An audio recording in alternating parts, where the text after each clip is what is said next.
अस्सलाम वालेकुम दोस्तों, मैं हूं मोहम्मद इकरामुल्लाह और आप देख रहे हैं CSC guide official YouTube channel. आज का जो वीडियो है वो मैंने बनाई है कि चाइना जब आप जाते हैं तो आपके कितने एक्सपेंसेस हो जाते हैं, मतलब टिकट से लेकर और वहाँ पे एंटर होने तक जो एक्सपेंसेस होते हैं वो आज मैं डिस्कस करूँगा। जो हमारे साथ जो हमने पे किए थे, तो जो वो कुछ मैंने राइट किए हुए हैं ताकि आपको अंदाज़ा हो जाए कि शायद इस वक्त वहाँ पे नेक्स्ट टाइम कुछ और हालात हो, लेकिन जो मैंने एक्सपेंसेस किए थे और हमने मेरे दोस्तों ने किए थे वो मैं आपके साथ डिस्कस करता हूँ। तो सबसे पहले जी, आपके पाकिस्तान में जब आप वीज़ा लगवाने जाएंगे तो आपके लगेंगे तकरीबन 6,000 रुपये। उस वक्त थे इतने ही थे तकरीबन, इसे 1-2 सौ कम थे, लेकिन आप 6,000 ही काउंट करें, ठीक है। 6,000 उस टाइम थे नॉर्मल वीज़ा के, मतलब जो आपको 3 दिन बाद आप पासपोर्ट जमा कराते हैं, 3 दिन बाद आपको वीज़ा लगा हुआ मिल जाता है। तो उसके थे 6,000 रुपये। अगर आप अर्जेंट निकलवाना चाहें तो उसके फिर 3,000 बढ़ जाते हैं, ऐसे फिर बढ़ते जाते हैं, ठीक है। आप नॉर्मल भी करवाएंगे क्योंकि इतनी जल्दी नहीं होती उस टाइम किसी को। तो 6,000 आप ये काउंट कर लें, ठीक है। और उसके बाद टिकट के, ये मैं वो काउंट कर रहा हूँ जब आप यहाँ से जाएंगे, मतलब ये डिग्री वगैरह के एक्सपेंसेस वो आपके वो हर किसी के होते ही हैं, वो तो अलग सी बात है। तो आप हम वीज़ा से शुरू कर रहे थे, ठीक है।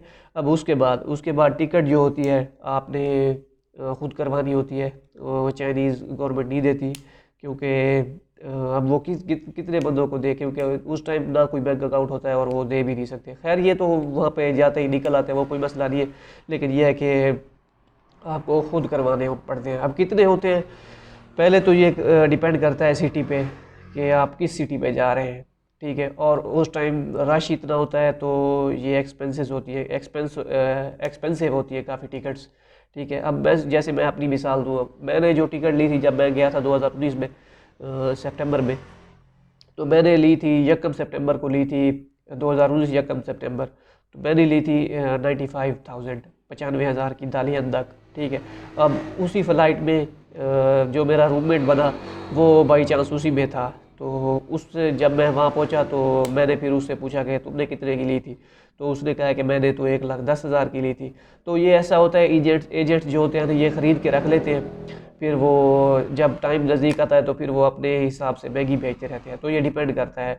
वैसे अगर जल्दी ली जाए तो फिर सस्ती मिलती है, क्योंकि एक हमारा दोस्त था, उसने जब वीज़ा डॉक्यूमेंट्स हमारे जुलाई में आए थे तो उसके भी जुलाई में आ गए थे, तो उसने उसी टाइम ही टिकट बाय कर लिया था। हमने तो नहीं किया, हमने कहा कि यार वीज़ा लगवाते हैं फिर भी देखेंगे कैसे करना है क्या नहीं। उसने उसी टाइम ले ली, तो उसने तकरीबन ली 60,000 की।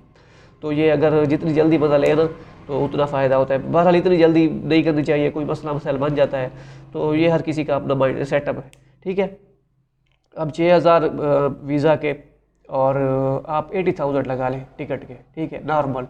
ये शायद इससे कम भी हो बढ़ जाए, ये तो ये उस पर डिपेंड करेगा, क्योंकि कोरोना की वजह से कुछ एक्सपेंसिव हो गई है टिकट, लेकिन अभी लिमिटेड सीट होती है तो इस वजह से एक्सपेंसिव है। लेकिन जब आवाम ज़्यादा होगी तो ये सस्ती भी हो जाएगी, ठीक है। और उसके बाद है जी मेडिकल।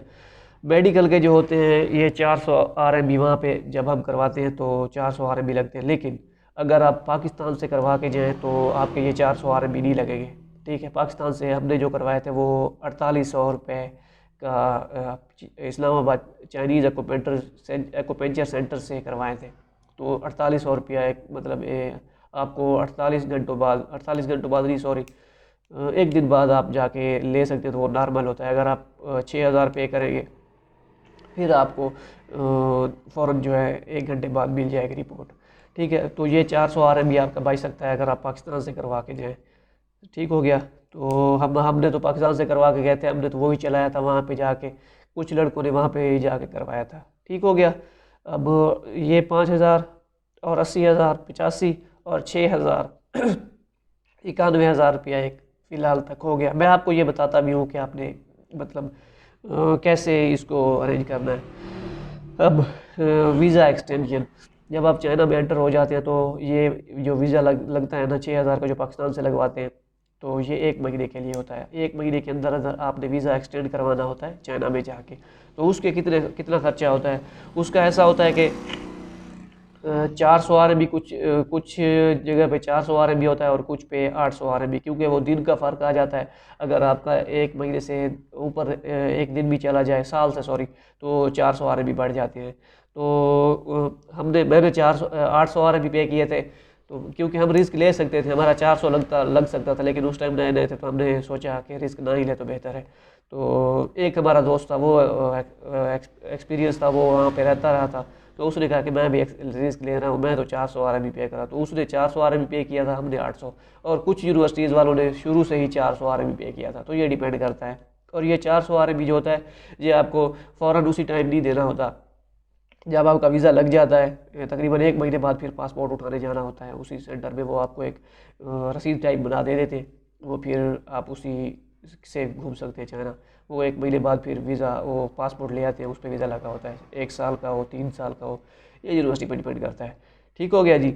ये 800 RMB, ये स्कॉलरशिप उस टाइम मिल जाता है, तो ये अरेंज हो जाता है, उसका कोई मसला नहीं है। ठीक हो गया। तो अगर हम 400 RMB के हिसाब से लगाएं, तो ये 10 से 12 हज़ार ये बनेगा। ठीक है, अब आपका बन गया 1,05,000 तकरीबन, कम बेश। ठीक है। उसके बाद आपने बैंक अकाउंट बनवाना होता है। बैंक अकाउंट वहाँ पे चाइना जब आप बनवाते हैं, तो उसके कितने पैसे लगते हैं, तो उसकी बहुत ज़्यादा अमाउंट है, आप सोच के हैरान हो जाएंगे। तो उसका भी 5 RMB होता है, सिर्फ 5 RMB पाकिस्तानी, 100 से 150 सिर्फ इसका। हाँ, बस इतना ही होता है भाई, ये झूठ नहीं है, रियल है। ओके हो गया जी। अब उसके बाद एक सिम सिम खैर हमने पहले ले ली थी, लेकिन मैं आपको बताता हूँ। ठीक है, सिम जो है ये 100 RMB की मिलती है, और ये हमने जो ली थी 100 RMB की। ठीक है, 100 RMB की जब हमने ली थी, तो ये इसका अच्छा मतलब नेट पैकेज होता है, 150 GB होता है तकरीबन महीने का। तो 60 GB या 75 GB इस कैंपस के अंदर, फिर 60 GB होता है या इतना तकरीबन सिटी के अंदर, फिर ओवरऑल चाइना के अंदर 150। ज़बरदस्त है, हर महीने रिचार्ज होता रहता है खुद ब खुद ही। 100 RMB की ली थी, और पूरा साल फिर जो है फ्री। खैर हमने तो 4 महीने चलाया था, वो फिर घर आ गए थे, फिर जा ही नहीं सके कोरोना की वजह से। ओके। अब तो ये हो गया आपका 100-2 हज़ार ये। अब तकरीबन आपका एक लाख से 1,10,000 तक हो जाएगा। अब जो आपको अर्जेंट ज़रूरत होगा इनमें से वो कितना होगा? एक तो आपको टिकट का ज़रूरत होगा इसी वक्त, वो तो आप पाकिस्तान में ही पे करके जाएंगे। ठीक है। उसके बाद जब आप चाइना में जाएंगे, तो आपके पास कितने होने चाहिए पैसे, वो मैं आपको बताता हूँ। 100 RMB की सिम। ठीक है, ये तकरीबन 2-3 हज़ार आपके पास ये होना चाहिए पाकिस्तानी। पाकिस्तानी खैर आप ना लेके जाएं, वहाँ पे अरेंज कर लेते हैं, स्टूडेंट दोस्त वगैरह होते हैं, वो करवा देते हैं, कोई मसला नहीं है। लेकिन पाकिस्तानी करेंसी वहाँ पे लेके ना जाएं, क्योंकि वहाँ पे तो नहीं होते एक्सचेंजर। यहाँ पे एयरपोर्ट में मिल जाते हैं, लेकिन उस टाइम शार्ट होते हैं ये RMB। ठीक है, और ये 100 RMB ये सिम वाला। और उसके बाद बस यही होना चाहिए। और वैसे एहतियातन जो है आप अपने पास 200 RMB तक अमाउंट और भी रखें, तकरीबन 300-400 रिज़र्व के लिए, ताकि कोई मसला वैसे बनता नहीं है, वैसे कुछ ज़रूरत पड़ जाती है, कोई चीज़ बंदा ले लेता है वगैरह वगैरह। ठीक हो गया जी। अब अब उसके बाद आते हैं कि फ़ूड एक्सपेंसेस। अब फूड एक्सपेंसेस वहाँ पे क्या होते हैं, जब हम थे, मैं अपनी बात कर रहा हूँ, अब भी तकरीबन सेम ही है, पूछा है मैंने एक दो दोस्त से तो सेम ही है। तो वहाँ पे अगर आप, जो हमारा सिटी था दालियन, अगर हम बाहर से खाते थे, तो 10 से 12 RMB एक मतलब एक टाइम का खाना हम खाते थे। अगर हम खुद बनाते थे, तो ये 10 से 12 RMB हमारा दिन का लगता था, 3 बंदों का। अगर एक बंदा बाहर जाता तो इतना लगता था, आप खुद हिसाब लगा लें। ठीक है, हम 2 टाइम बाहर खाते थे, क्योंकि एक टाइम तो सुबह सुबह तो टाइम ही नहीं मिलता, बस जानबूझ के नहीं, टाइम मिलता है लेकिन खुद ब खुद नहीं जाते थे। तो ये अगर हम 20 RMB लगाएं एक दिन का बाहर से, तो ये बनेगा 600 RMB। ठीक है, दिन का। अगर अगर आप 2 या 3 बंदे खुद से ये करें ना, तो आपका 300 से 400 RMB लगेगा, 3 बंदों का महीने का। ठीक है, अब वहाँ पे चीज़ें होती हैं, वो बहुत सस्ती होती हैं, वो कोई मसला नहीं है, बता अरेंज कर लेता है, खुद भी बनाता है, मुस्लिम्स किचन भी होते हैं, तो उसका वो कोई इशू नहीं है, वो ज़बरदस्त वहाँ पे माहौल होता है। ठीक है, तो ये होता है फूड। और बाकी वो एसेसरीज़, खाना का सामान जिसे हम कहें, वो आपने मैंने सुना है कि किसी यूनिवर्सिटीज़ में वो भी मुस्लिम किचन होता है, सब चीज़ अवेलेबल होती है वहाँ पे पड़ी होती है, और किसी में जो है खुद बाय करनी पड़ती है। क्योंकि हम जब गए थे, हमारी डॉम जो थी वो नहीं थी, तो हमें खुद से बाय करने पड़े, तो हमने खुद से बाय किए थे। वो 300-400 RMB के हमने ले लिए थे 2-3 बंदों ने मिल के, तो मसला नहीं बना। वैसे भी इतना मसला नहीं बनता, वो सेकंड हैंड भी मिल जाती है और सस्ती होती है चीज़ें, कोई मसला नहीं बनता। तो उम्मीद करता हूँ कि आपको ये वीडियो पसंद आई होगी। नेक्स्ट क्या वीडियो मुझे बनानी चाहिए तो वो आप कमेंट में कर दें, फिर मैं उसी आपको आपके कमेंट को देखते हुए इंशाल्लाह डिटेल में वीडियो बनाऊंगा। तो मिलते हैं अगली वीडियो में। अल्लाह हाफिज़।